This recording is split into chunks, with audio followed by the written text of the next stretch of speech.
नमस्कार और स्वागत है। आज हम बात कर रहे हैं 10 नवंबर 2025 के राजस्थान डेली न्यूज़ डाइजेस्ट की कुछ अहम खबरों पर। जी। जयपुर के प्रशासन में कुछ बड़े बदलाव हुए हैं, फिर कुछ चिंताजनक घटनाएं भी हैं और हाँ, कुछ नीतिगत चर्चाएं भी। तो राजस्थान में आजकल काफी कुछ चल रहा है। बिल्कुल। ये खबरें जो हैं वो राजस्थान के आज के हालात और शायद आने वाले कल की भी एक झलक देती हैं।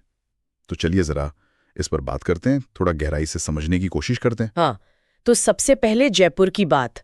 वहां पर हेरिटेज और ग्रेटर ये दो नगर निगम थे ना? जी थे। तो खबर ये है कि वो अब समाप्त कर दिए गए हैं।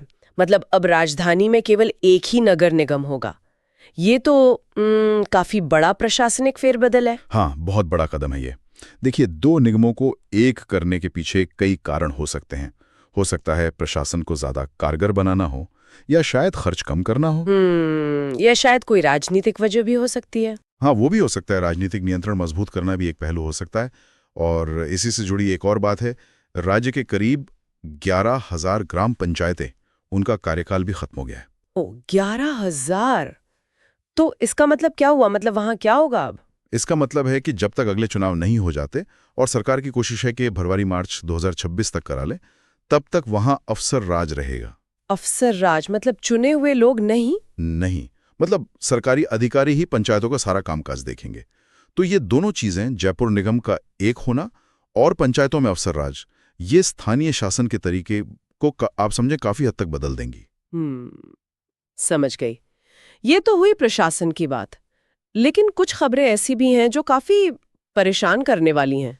हाँ, कुछ दुखद घटनाएं भी सामने आई हैं। जयपुर में ही एक बिल्डिंग बन रही थी, निर्माणाधीन थी, उसका एक हिस्सा गिर गया और मलबे में दबकर मकान मालिक की मौत हो गई।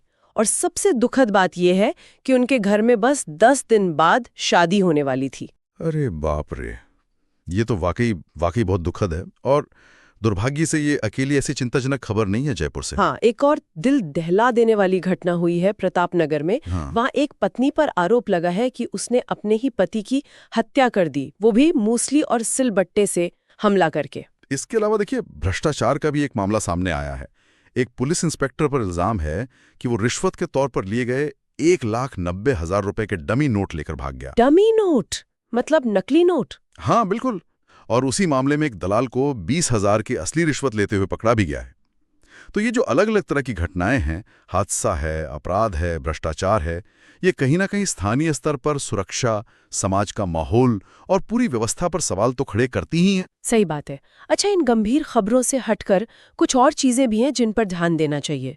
बीकानेर के जो पूर्व सांसद हैं धर्मेंद्र जी, उनकी तबीयत ठीक नहीं है। हाँ, खबर आई है कि उनकी हालत नाजुक है और वो मुंबई के एक अस्पताल में भर्ती हैं। हम उनकी शीघ्र स्वस्थ होने की कामना करते हैं। जी बिल्कुल। और इसी बीच एक और बड़ी खबर है जो शायद आने वाले वक्त में राज्य की राजनीति पर गहरा असर डाल सकती है। अच्छा, वो क्या है? खबर यह है कि राज्य सरकार एक अध्यादेश, मतलब एक ऑर्डिनेंस लाने पर विचार कर रही है। अगर ये पास हो गया तो जिन लोगों के 2 से ज्यादा बच्चे हैं वो भी निकाय चुनाव लड़ पाएंगे, मतलब म्युनिसिपल इलेक्शन। अरे, अभी तो नियम है ना कि 2 से ज्यादा बच्चे हों तो चुनाव नहीं लड़ सकते। हाँ, अभी यही नियम है। तो अगर ये बदलता है तो एक बहुत बड़ा बदलाव होगा, खासकर तब जब देखिए पंचायत चुनाव और शायद निगम चुनाव भी होने वाले हों। हाँ, ये तो बात है। इसके तो सामाजिक और राजनीतिक दोनों तरह के असर होंगे फिर। निश्चित रूप से ये एक ऐसा नीतिगत बदलाव है जिसके गहरे मायने हो सकते हैं। चुनाव लड़ने वालों का दायरा बढ़ सकता है और जमीनी स्तर पर जो राजनीतिक समीकरण है वो भी बदल सकते हैं। इस पर बहस तो जरूर होगी। बिल्कुल। और अंत में एक थोड़ी कह सकते हैं अजीब सी खबर भी है। हाँ। एक रोडवेज बस के ड्राइवर पर आरोप लगा है कि वो बिना कपड़ों के बस चला रहा था, और इतना ही नहीं, स्टीयरिंग व्हील पर टिफिन रखकर खाना भी खा रहा था। हाँ, ये सुनने में भले ही थोड़ा अजीब लगे, पर यह घटना भी कहीं ना कहीं